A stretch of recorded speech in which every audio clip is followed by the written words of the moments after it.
सिलीगुड़ी के विधायक शंकर घोष सिलीगुड़ी नगर निगम में जलापूर्ति में लापरवाही का आरोप लगाते हुए जनहित मामला दायर करेंगे। आज उन्होंने सिलीगुड़ी जर्नलिस्ट क्लब में एक पत्रकार सम्मेलन कर इसकी जानकारी दी है।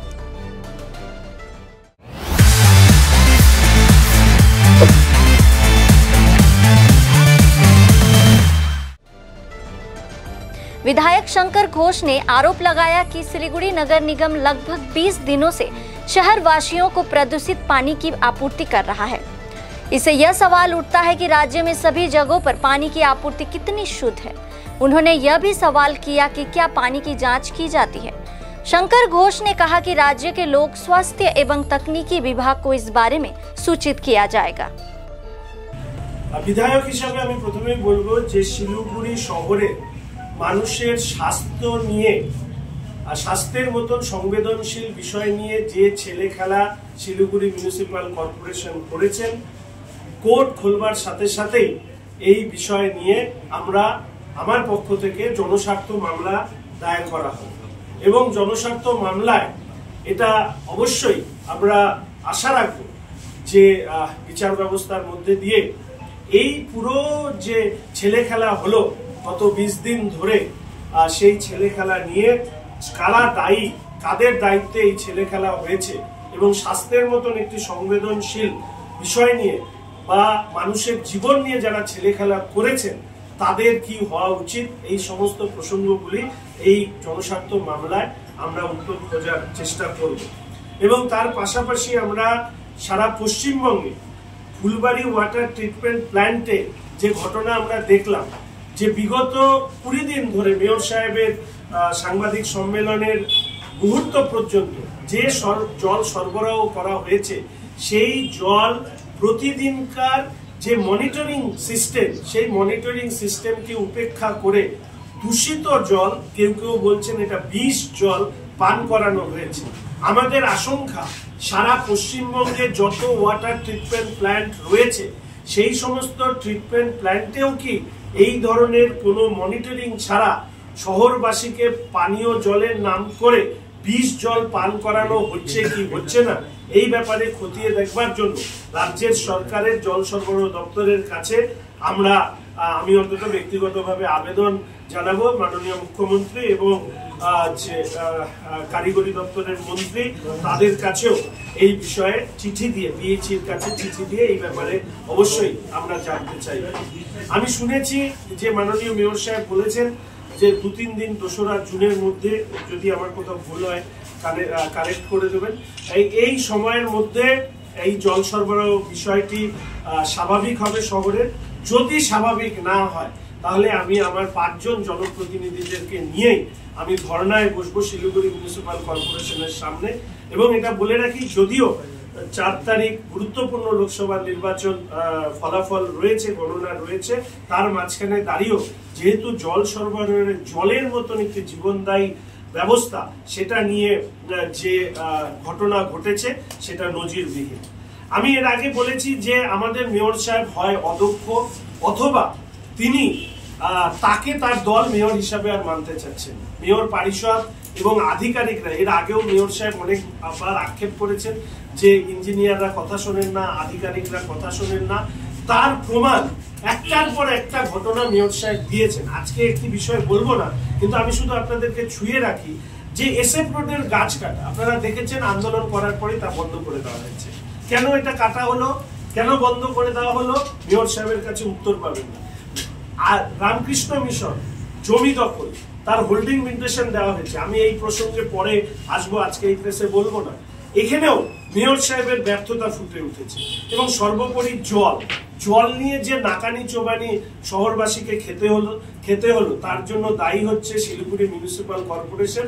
পরিষ্কার ভাষায় আমি বলতে চাই, 2011 সালের পর থেকে, যারা ক্ষমতায় আসবার পর থেকে রাজ্যে জল নিয়ে, বিশেষ করে শিলিগুড়ি শহরবাসীকে জল নিয়ে যে রাজনীতি করেছেন, আজকে সেই পাপের ফল, তৃণমূল কংগ্রেসের পাপের ফল আজকে এই আমাদের শহরবাসীকে আমাদের ভুগতে হচ্ছে। মেয়র সাহেব নিজেকে নীলকণ্ঠ বলেছেন, আমি বলবো যে মেয়র সাহেব আসলে যে বিষ ধারণ করেছেন সেই বিষটা আসলে ওনাদের ওনার দলেরই বিষ উনি ধারণ করেছেন, এবং সেই ধারণ করার কারণে আজকে এই আমাদের এই শিলিগুড়ি শহরের মানুষকে এই দুর্ভোগ আমাদের পোহাতে হচ্ছে। এরপরে যে বিষয়টি আমরা রাখতে চাই যে 2011 সাল, আপনারা জানেন যে 11 অবধি আমাদের শিলিগুড়ি শহর রাজ্যে ক্ষমতায় ছিল বামপন্থী সরকার, এবং 2009 অবধি পৌর বোর্ডেও ক্ষমতায় ছিল মাননীয় অশোক ভট্টাচার্য সহ সেই সময়কার তৎকালীন বাম পৌর বোর্ড, এবং পৌরমন্ত্রী ছিলেন অশোক ভট্টাচার্য মহাশয়। একটি বিষয় অশোক বাবু, যিনি আমি আজও বলি যে উনি আমার রাজনৈতিক শিক্ষক, আমি ওনার কাছ থেকে প্রচুর শিখেছি। অশোকদা আরবানাইজেশনের উপরে অসাধারণ সমস্ত লেখা তিনি লিখেছেন, এবং আজকে এই প্রশ্নের জবাব অশোকদাকেও দিতে হবে যে ঠিক যে বামপন্থী সরকার, রাজ্যের সরকার, তারা যেরকম শিলিগুড়ি পৌরবাসীকে তারা পরিশুদ্ধ পানীয় জল দিয়েছিলেন ফুলবাড়ি ওয়াটার ট্রিটমেন্ট প্ল্যান্টের মধ্যে দিয়ে, কিন্তু এর পাশাপাশি এই উত্তর দিতে হবে যে র্যাপিড সিভিলাইজেশন বা আরবানাইজেশন হওয়ার কারণে শিলিগুড়ির যে জনসংখ্যার গতিবৃদ্ধি, তার ফলে শিলিগুড়িতে যে জল সংকট বাড়বে, তা সত্ত্বেও কেন বিকল্প ব্যবস্থা তৎকালীন বাম সরকার করেননি, সেই বিষয়টিও কিন্তু অশোক বাবুকে বলতে হবে। আপনাদের মনে আছে যে খড়গপুর IIT কে দিয়ে 2030 অবধি একটি পার্সপেক্টিভ প্ল্যান অশোকবাবু SJD তে থাকবার সময় তিনি করিয়েছিলেন। ব্যক্তিগতভাবে বিভিন্ন যারা এই ব্যাপারে গবেষণা করছেন, শিক্ষক, ডাক্তার, তাদের সাথে কথা বলেছি। আমি চেষ্টা করব বিকল্প ভাবেও এই জলকে পরীক্ষা করে এই জলের গুণমান বের করার। আপনারা জানেন যে BOD ভ্যালু বের করতে গেলে ন্যূনতম 5 দিন লাগে, ফলে সেই বিষয় সেইটাও আমি প্রক্রিয়ার মধ্যে রেখেছি। ইতিমধ্যে আমি বিভিন্ন মেডিকেল কলেজ, বিশ্ববিদ্যালয়, গবেষক এদের সাথে যোগাযোগ করে চেষ্টা করছি যে জল এখন সরবরাহ করা হচ্ছে সেটারও গুণমান জানার, এবং এতদিন ধরে উচ্চ মানের BOD যুক্ত জল খাওয়ার ফলে শারীরিকভাবে কোনো সমস্যা তৈরি হতে পারে কিনা সেই প্রশ্নেরও উত্তর খোঁজার চেষ্টা করছি। দেখুন, আমি বরাবরই শিলিগুড়ির পানীয় জলের প্রকল্প, দ্বিতীয় পানীয় জলের প্রকল্প নিয়ে বহুবার বিধানসভায় প্রশ্ন তুলেছি। আমার সাথী দিদি, সহকর্মী শ্রীমতী শিখা চ্যাটার্জি, ডাবগ্রাম ফুলবাড়ির বিধায়িকা, তিনিও একইভাবে বলেছেন।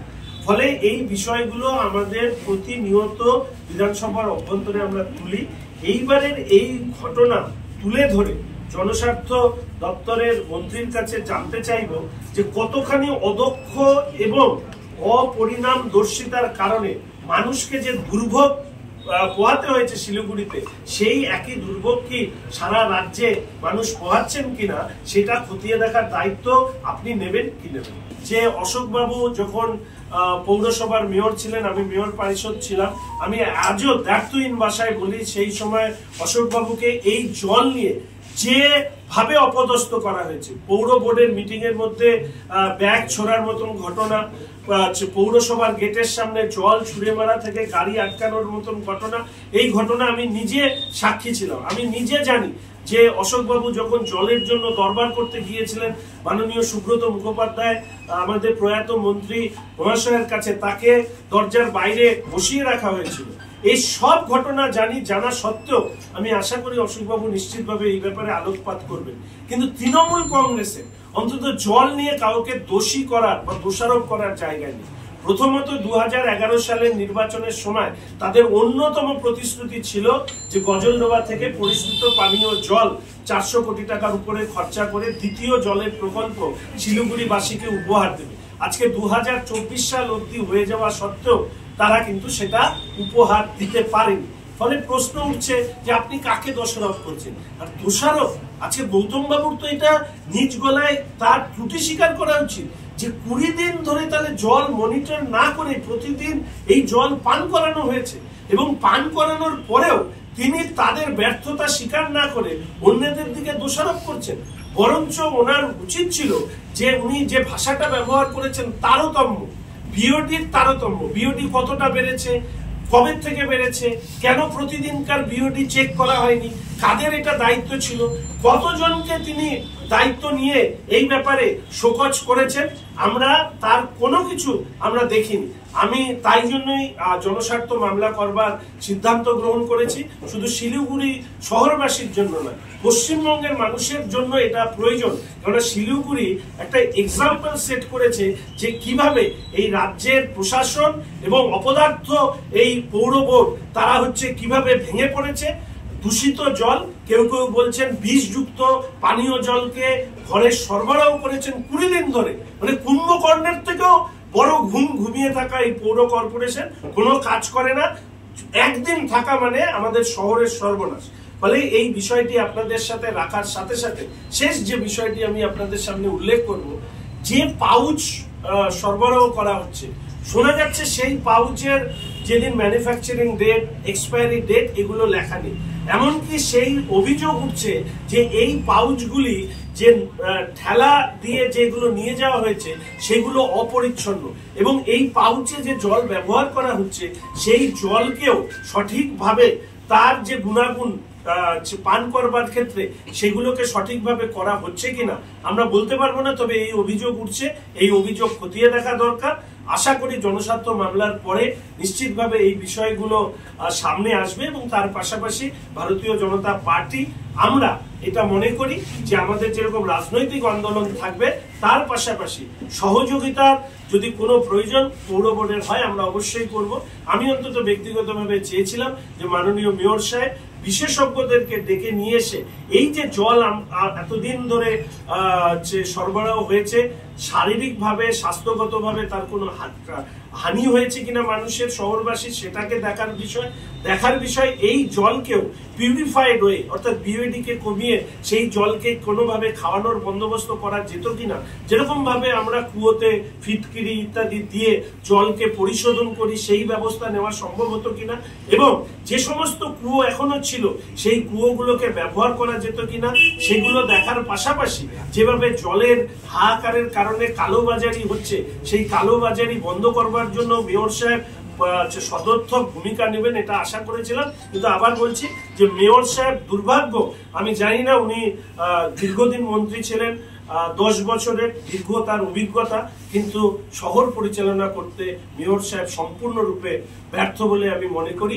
আশা রাখি এই সময়কালে মেয়র সাহেব অন্তত জলের মতন একটি গুরুত্বপূর্ণ বিষয় যা মানুষের জীবন ধারণের জন্য আবশ্যক, সেক্ষেত্রে রাজনীতি না করে কিভাবে এই সমস্যার সমাধান করা যায় তার জন্য চেষ্টা করেন। ওনাদেরকে মেলাইন করার জন্য অন্য কোনো রাজনৈতিক দলের দরকার নেই, ওনারা নিজেরাই যথেষ্ট সক্ষম। না হলে 20 দিন ধরে জল সরবরাহ হয়েছে, কোনোদিন জলের মনিটর করা হয়নি, প্যারামিটার চেক না করে জল ছাড়া হয়েছে। তো ওই মনিটরিং সিস্টেমে কি সিপিএম, কংগ্রেস, বিজেপি বসেছিল না ওনাদের আধিকারিক, ওনাদের মেয়র পরিষদরা ছিল। ফলে এই ধরনের ছেদ যুক্তি একদম শিশু সুলভ কথা না বলে বরঞ্চ এটা যে ভয়ঙ্কর ত্রুটি হয়েছে কর্পোরেশনের পক্ষ থেকে বা জল সরবরাহ দপ্তর থেকে সেইটাকে স্বীকার করে নিয়ে কি করে এর থেকে উত্তরণ পাওয়া যায় সেই জন্য যদি তিনি আবেদন জানাতেন আমার মনে হয় সেটা অনেক ভালো। অবশ্যই ভারতীয় জনতা পার্টির পক্ষ থেকে পদত্যাগ দাবি করা হয়েছে, ইতিমধ্যেই সেই কথা নিশ্চিতভাবে আমাদের সাংগঠনিক জেলার পক্ষ থেকে বলা হয়েছে। আমি ব্যক্তিগতভাবে মনে করি মেয়র সাহেবের তো নিজস্ব রুচি আছে, সচেতনতা আছে, তিনি নিশ্চিতভাবে এই ব্যাপারে ভেবে দেখা দরকার। যেভাবে তিনি একের পর এক, না হলে কোন মেয়র সাহেব আছে এর আগে আমরা তো কোনোদিন শুনিনি, ডিপার্টমেন্টের লোক কথা শোনে না, ইঞ্জিনিয়ার কথা শোনে না, মেয়র পরিষদ কথা শোনে না, এসএফ রোডের গাছ কাটার পরে গাছ কাটা মাঝ রাস্তায় বন্ধ, শোনা গেল নাকি তার পারমিশনও সঠিকভাবে নেওয়া হয়নি। নিশ্চিতভাবে আপনারা এর পরে নির্বাচনের পরে এই বিষয় নিয়ে দেখবেন বিভিন্ন সময় আর্থিক লেনদেনের কথা এসছে বেআইনি বিল্ডিং ভাঙতে গেছে সেখান থেকে ফিরে এসছে। অর্থাৎ একটা শহরকে নেতৃত্ব দেবার মতন জায়গায় যে দক্ষতা তার থাকা দরকার সেই দক্ষতা পরিলক্ষিত হয়নি। তিনি মন্ত্রী হিসাবে ভালো কাজ করেছেন কি কাজ করেননি সেটা তো মানুষ ঠিক করবেন, তিনি নির্বাচনে জিততে পারেননি। ঠিক একইভাবে যে দক্ষতা দিয়ে শহর পরিচালনা করা উচিত সেই দক্ষতা তার মধ্যে নেই বলেই শহরের মানুষ মনে করে। একদম আমি অলরেডি বলেছি যে তৃণমূলের মানে তৃণমূল দল হিসাবে মেয়র গৌতম দেবকে মানেন না, তারা স্বীকৃতি দেন না। ফলে স্বীকৃতি না দেওয়ার কারণে আজকে তৃণমূল কংগ্রেস পৌরসভাকে যেভাবে দখল করে তারা জল সরবরাহ করছে, এর থেকে তো এটাই মনে হচ্ছে যে মেয়র হিসাবে যে গৌতম দেব তার উপস্থিতিকে তৃণমূল ছাত্র পরিষদ অস্বীকার করেছে বলেই আজকে তারা নিজেদের পতাকা দিয়ে সরকারি যে জল সেই জল সরবরাহ করছে।